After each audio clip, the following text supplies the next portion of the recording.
As always, here at the Pig and Whistle Inn in Stormwind, I go for a variety of subjects with regards to World of Warcraft.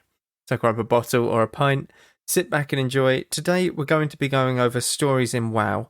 And these stories in WoW are obviously my personal stories, which I've come across.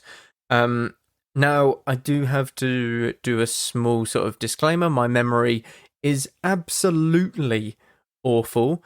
So I've tried to jot these down when I can, and these are just a few of the things that have happened to me in Wrath of the Lich King Classic. I'm really trying to jog my memory further back for more stories, and this can be done at a later date for retail and, just sort of a story time episode. But essentially, these are what I've encountered in Wrath of the Lich King so far that my memory allows me to sort of bring back up. Because, yeah, I'm awful at remembering this. So, sorry if it's not too many, if it's too, short, these memories. But, yeah, it is what it is. So, obviously, we have the weekly news, which is Mortanis, Morgeth, and Antros are your world bosses for this week. Morgeth and the Sanctum of Domination being the fated raids for this week. So, make sure you head into Sanctum of Domination and especially kill Morgeth, as you get more anima, better gear, etc. We have Pet Battles, which is the weekly world bonus event. So your pets gain more experience when doing pet battles. Deepwing Dunk is your brawl for this week. This is, you have 3 different sort of basketballs, essentially. And what you have to do is deliver the basketballs to the enemy base and dunk them or throw them into the hoop to score points. Very simple. You can take the basketball off your opponent, obviously, by killing them and then taking it to the opposition base. But it's quite a fun little shake-up on the Deepwing Gorge battleground. Bursting, Volcanic, Tyrannical, and Shrouded are your mythic affixes for this week. Bursting, being when a enemy dies, it will give you a stack of Bursting. This stack lasts for 4 seconds, and it can stack. This bursting can stack. So you want to kill everything very quickly and let your healer master spell it. Or you want to kill everything in sort of groups of 5. You don't really want to go above 5 stacks of this.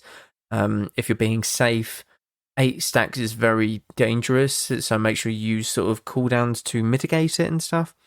But bursting, very temperamental if you're doing very big pulls. Volcanic spawns little volcanoes under the player's feet. Just move to the side, make sure that you don't get knocked up by them, because they deal a little bit of damage, but it's more you lose a lot of uptime on your damage when you do this, or healing. So yeah, it just helps the healer out, and it is less annoying for you, essentially. Tyrannical, the bosses and the mobs that they spawn have increased HP, 30% I believe. 20 or 30, but I'm pretty sure it's 30. So make sure you bring your cooldowns for the bosses and the minions that they spawn this week, as it will be very important. Shrouded is the seasonal affix still. It is still Season 4. And this is the Nathrezima hiding within any of the mobs in the instance. Uncover them and kill them to get a stat boost for the entire run. And this can go up to about 30% in a good run, essentially. Oh God, I'm so stupid, sorry. I was looking at my notes thinking, what's BOP? Blessing of Protection. So Blessing of Protection basically hasn't had many changes, if any at all. Essentially, it's just changed its name over the course of its history. But it was moved to a level 10 spell in patch 1.1. This was back in 2004. It was also castable on all raid targets a few months after this. And it also had a bug fix in Classic where a hunter's magic shots were missing too frequently when used on a target with Blessing of Protection. So they just fixed a little bit of a bug. What Blessing of Protection does is it protects you from physical damage. So having a hunter's magic shots miss because they have a physical damage thing doesn't make sense. So it's a good thing that they fix that bug. It got its very first change in 2008, so 3 years after its implementation, and it was replaced with Hand of Protection. So Hand of Protection essentially was blessing of protection, but instead of it being called blessing, hand of protection is something completely different, because paladins in classic had blessing of freedom, blessing of kings, blessing of might, blessing of wisdom. All of their buffs were blessings. And if you were to use blessing of protection on someone, or blessing of freedom, it would take off the buff, which obviously made it a bit annoying, because if you had someone taking a lot of physical damage and you had to bop them, blessing of protection them, for about 2 seconds and then they clicked it off, you have to rebuff them before anything sort of happened. So it was a little bit tedious and annoying. So this small change made it so that the coding of the spell didn't take off the blessing of wisdom buff or blessing of king's buff, etc.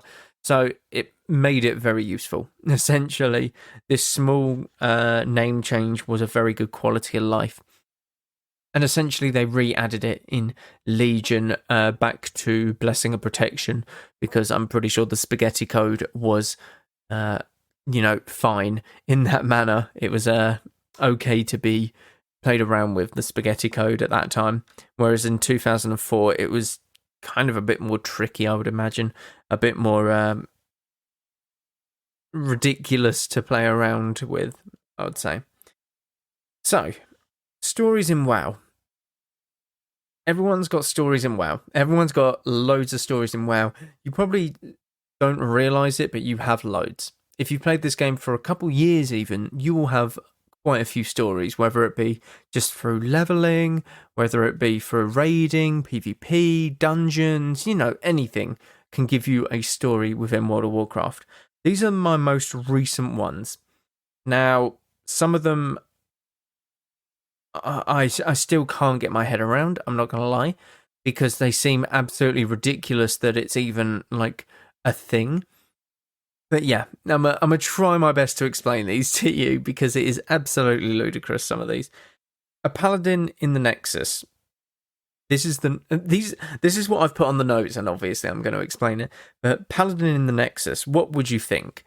You'd think, okay, he might want like a buff, he might want a piece of gear, he might want anything, he might be a tank, he might be worrying about aggro or getting annoyed at aggro, he might just be a ret paladin doing no damage, he might be a naked ret paladin.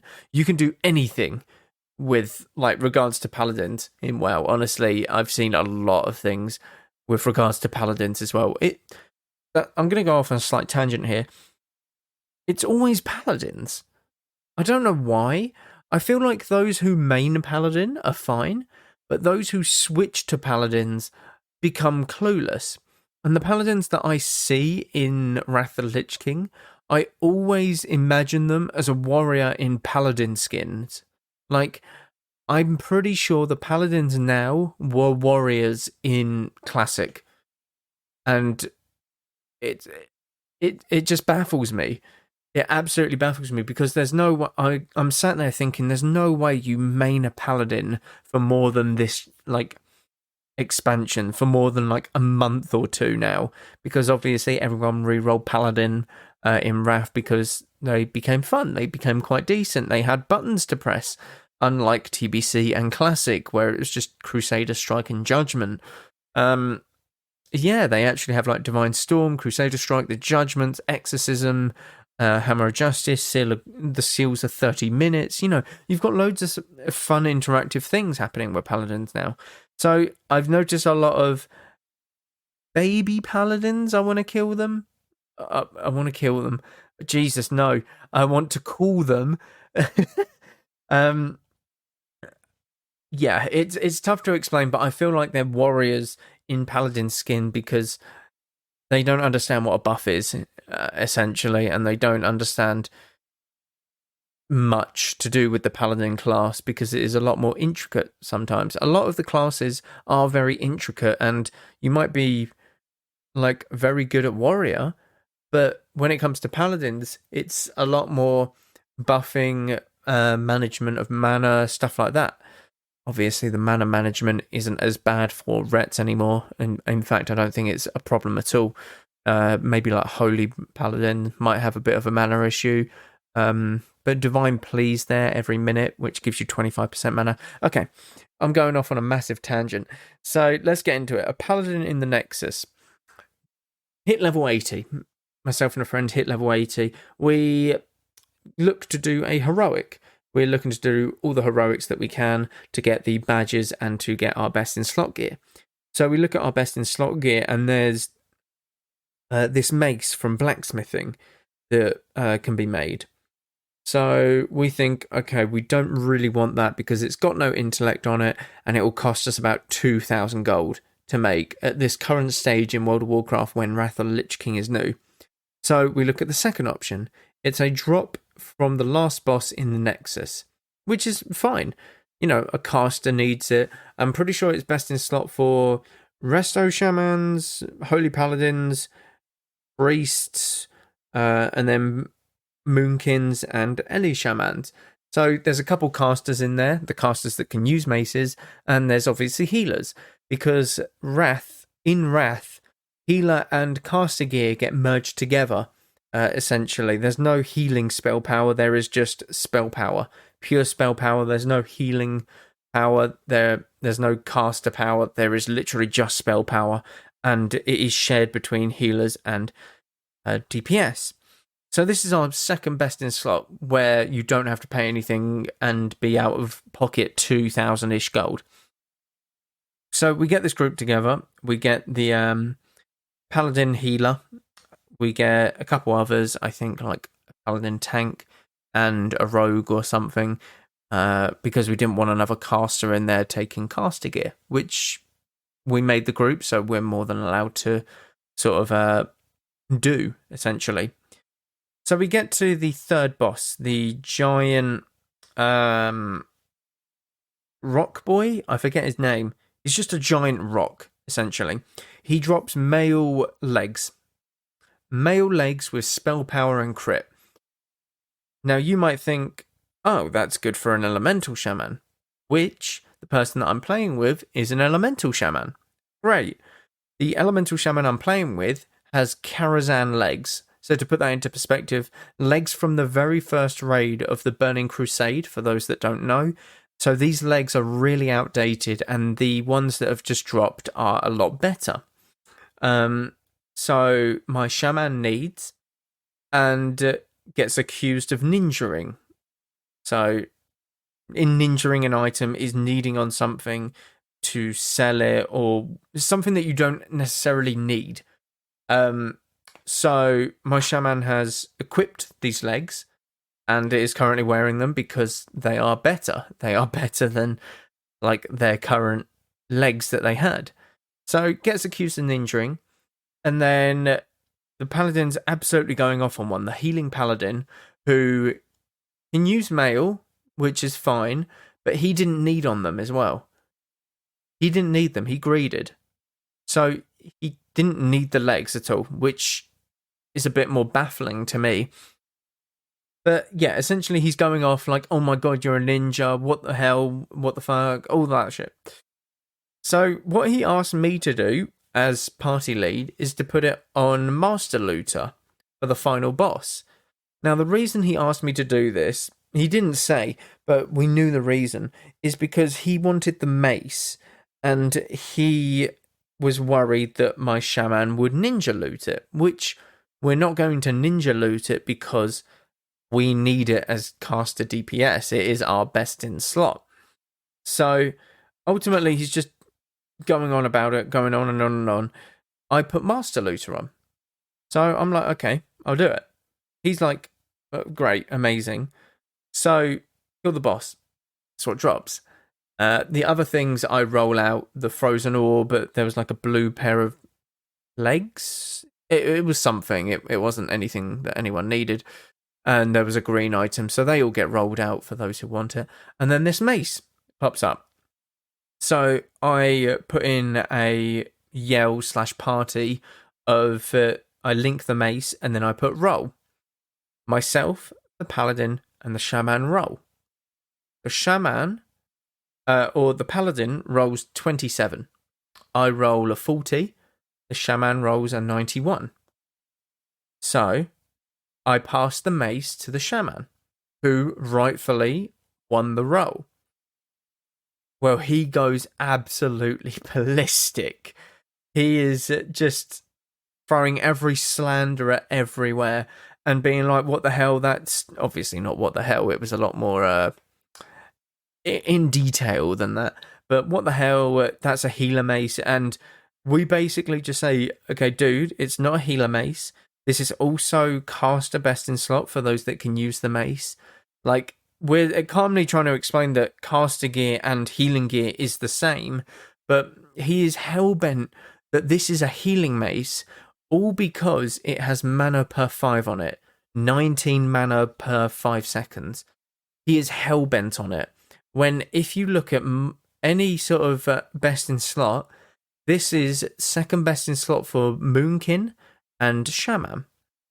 Shaman, I think it might be like third, but the thing is, we did the dungeon that day, and obviously we're trying to both get our best in slots, so this just happened to be another best in slot item or whatever. I can't remember where it is for elemental shamans exactly, but it is up there with best in slot.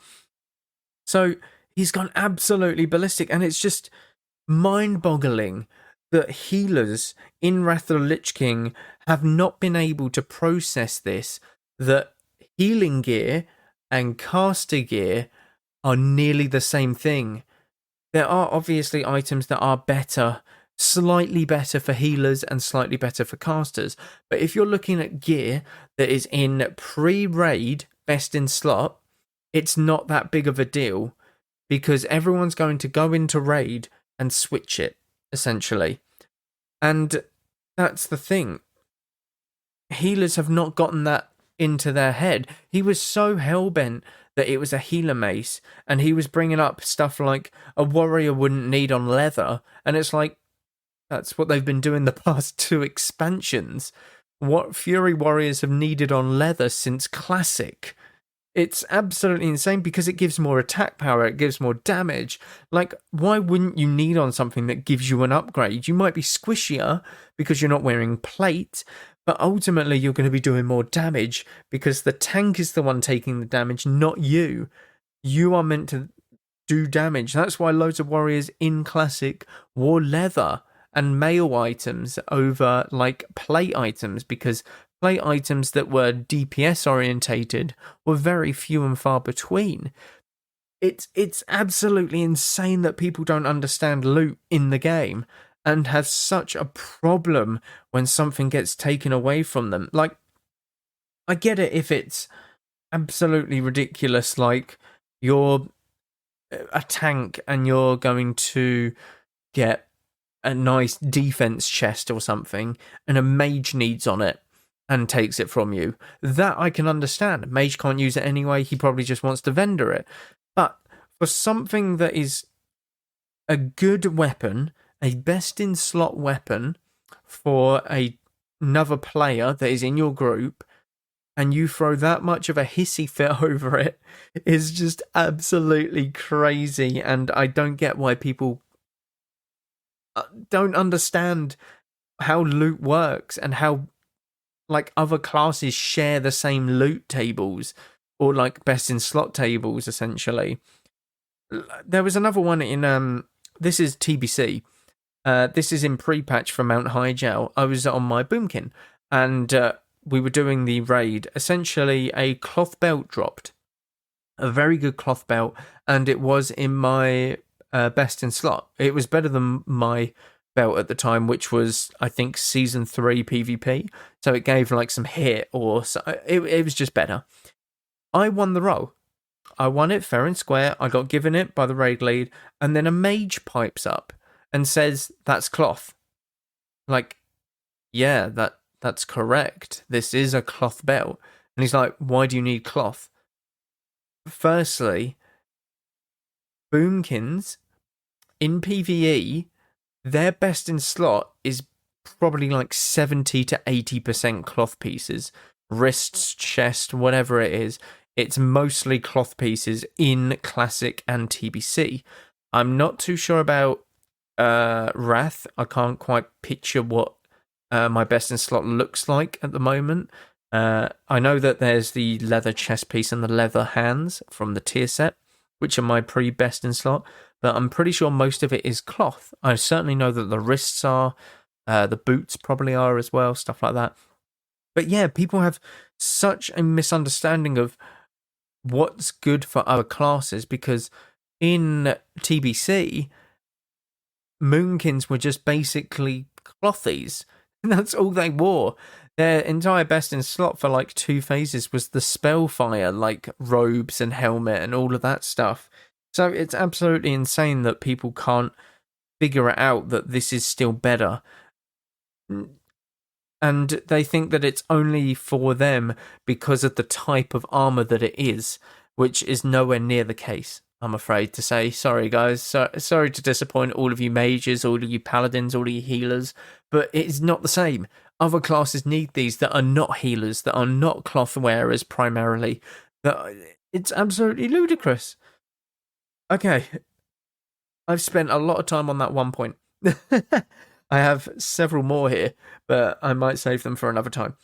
So, we had in TBC pre-patch, we were doing some dungeons because I wanted to gear up my, druid. I wanted to have some fun and try out Starfall and everything. But not in this dungeon. In this dungeon, I was on my paladin. I was tanking. I was in slave pens. This might have been before the pre-patch, actually. So everything still hurt, and we didn't necessarily have the talents yet. Yeah, that is the way that it was. So essentially, we're not as tanky as we were in pre-patch. We're not doing as much damage, etc. So we're doing slave pens, which is a hard-hitting dungeon for heroic if you don't have the gear, which my paladin necessarily didn't. Essentially, there are these crabs. These crabs walk around and they really slap. We had a hunter in the group, so you think, oh, okay, hunter, he could put down a frost trap, which is brilliant, amazing, to slow them, and then I kite them around the frost trap. Well, I asked the hunter to put down a frost trap, and essentially he says, low-cost hunter. This is all he says. Doesn't elaborate, doesn't say anything. Low-cost hunter. Okay, what does that mean? What does low-cost hunter mean? He hadn't trained anything. He literally hadn't trained anything. He hadn't trained multi-shot, arcane shot, concussive shot, traps, anything. The only thing he trained was stuff to do with his pets. Bestial Wrath, Tame Beast, Feed Pet, Mend Pet, Beast Lore, anything to do with his pet, intimidation stun. It was ludicrous. This dude had leveled to max level without having basically any of his spells. Like any of his fundamental hunter spells. And he wasn't poor as well. He said that he wasn't poor. He had the gold, but he just didn't train it. He made the conscious choice to look at the spells and go, yeah, don't need that. When it's your most highest damaging ability multi-shot, the traps are great utility to slow things down, to trap one, to deal damage, whatever. Like low-cost hunter, what are you doing? It didn't cost us the run. It was just a bit slower than usual, but honestly, you think how people survive in the game. The current fundamentals of the game are you level, and every couple levels or few levels, you go back to your class trainer and you train your spells. And these spells, in return, make you more powerful. They give you more utility. They give you whatever. But to not do that, and to go teens of levels without training anything, the only thing that you train is stuff to do with your pet, makes it absolutely ridiculous. I just can't. It actually hurts my brain. It actually hurts my brain. Yeah, low-cost hunter, I will never forget that guy. Male night elf, and I don't know what his name was, but I call him low-cost hunter, and it was great. It was absolutely great. It was one of the memories that you'll just linger in your mind in World of Warcraft. Oh god, I'm looking at like my list and I just see paladin, paladin, paladin. Yeah, it's insane. So we, yeah, it's going to be another paladin story. So this paladin, I can't quite remember what dungeon we're doing. I think we're doing the Nexus again, but essentially there's loads of, or it's a dungeon where someone can get frozen, or the tank can get frozen, and they're sort of put in an ice block for 8 to 10 seconds, and it's a magic dispel. And while they're in the ice block, obviously all of the mobs don't hit the tank, they go to other targets. We have a paladin in the group that can dispel. It's a magic dispel, and we say, like, after the 5th time of him not dispelling this, his name, could you dispel these, please? And he's like, I can't dispel that. Well, yes, you can. You're a paladin. So he was like, oh, you're right. I can. Like, do people read their spells as well? I get, like, the hunter didn't train his abilities, but this guy may as well not trained his abilities. He didn't read what they did. He didn't understand what they did. Like, how can you go through? Oh my god. It boils my blood just listening to like me say this back. I don't get it. I don't get it. It's absolutely insane. But yeah, he didn't understand that he had a magic dispel. And this is the thing. This is something that I touched on, like, I think a few weeks ago when we were in pre-patch. So there was people looking for raids, like, constantly, and they would be checking people's gear. And this guy wasn't, like, low geared. This is in Utgard Pinnacle. This is, like, heroic Utgard Pinnacle. He still had some raid gear from, like, Sunwell Plateau and stuff from TBC. This is a guy who would get into a raid over me because he had just better looking gear. Like, it makes no sense. The dude can't understand that he has a magic dispel as a paladin, and yet he can get into a raid just because of his gear alone. When in TBC, I would argue that skill is more important than gear. Gear is obviously important, but skill and knowledge of the game is more important than, like, gear overall. If you have someone that dies to a dragon's breath within a minute of a raid fight, and you have someone who survives the entire raid fight, who's done more damage? Because that person's been alive for 5 minutes, that person's been dead for 4 minutes. Like, it makes no sense. It absolutely blows my mind, to be honest.